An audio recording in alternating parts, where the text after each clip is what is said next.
Teda idú smerom hore, smerom dole. Áno, to musíme mať všetci, no, tú žltú zásterku, to tričko. No, k tomuto Lincolnu, je to Lincoln Zephyr, replika z roku 39. roku, kompletná laminátová karoséria.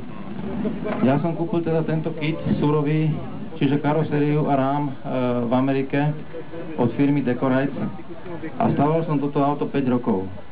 To znamená, že konšpiroval som si na to vlastné nápravy, vlastný agregát, vlastnú elektriku, vlastné okná, celý systém čalúdenie som proste musel vymýšľať a vyrobiť.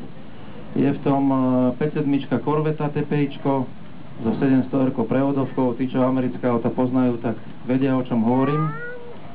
Je to plnokrvný custom, ako vidíte, tá karoséria má zníženú strechu, vyčistené aerodynamicky, bez kľúčiek, trošku rozšírené blatníky.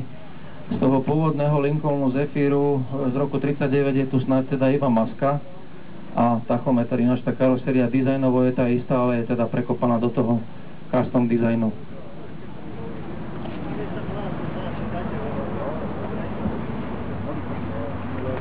Taká zaujímavosť k laku napríklad, mali sme asi 15 myšungov, to znamená miešacích pomerov tejto farby. Išlo mi o to, aby tá farba bola fialová aj ráno, aj na obed, keď je slnko, aj za sumraku, ale takisto aj večer. Čiže ladili sme niekoľko teda tých myšungov, ako som spomenul, 15, aby som namiešal ten správny pomer, aby tá farba proste svietila aj večer. Čalúnenie kožené, vymýšľané, všetko proste vymýšľať, okná takisto vodným lúčom rezané, napasované do tohoto rámiku, do tejto karosérie. Hitovka bola napríklad, predné okno sa nám podarilo na 3. krát vyrezať, stále nám to praskalo, nepasovalo, keď sme sa pomýlili, tak sme vyrezali väčší radius, tak už bola chyba, museli sme dávať ďalšie. Problémiky boli asi na 5. krát sa nám podarili zadné okienka, lebo tie sú v oblúku, jak si možno všimnete, aj po dĺžke, aj po uhlopriečke. To znamená, že nie sú rovné, bol veľký problém ich tam napasovať, ale podarilo sa na 5. krát.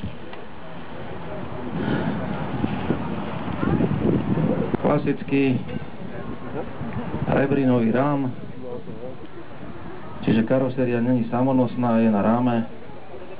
A jak som spomínal, na tom vzduchovom systéme. Pavle, dávaj otázky. Kolik tě to stálo? A jsme u toho, nemusíš povídat. Ondro, bavili jsme se o tom, že jsi to dělal 4-5 let.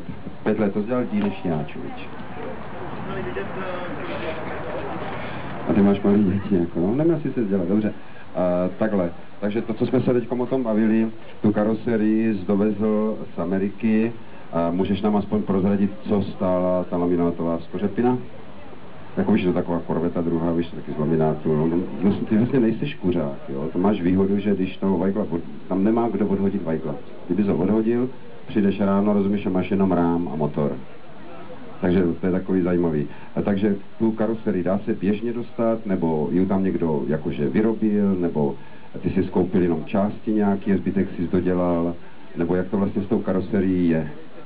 Ja som už spomínal, že vlastne kúpil som tú karosériu s rámom a všetky ostatné veci som si do toho sám musel napasovať a vymýšľať.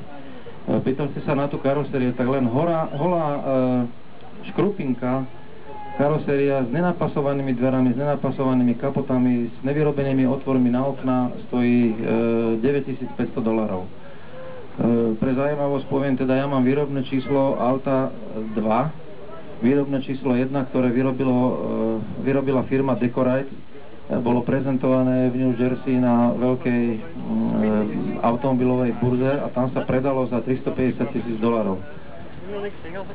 Takže moja cena je niekde možná okolo toho, alebo pod tým tohto auta, nakoľko je to jediné auto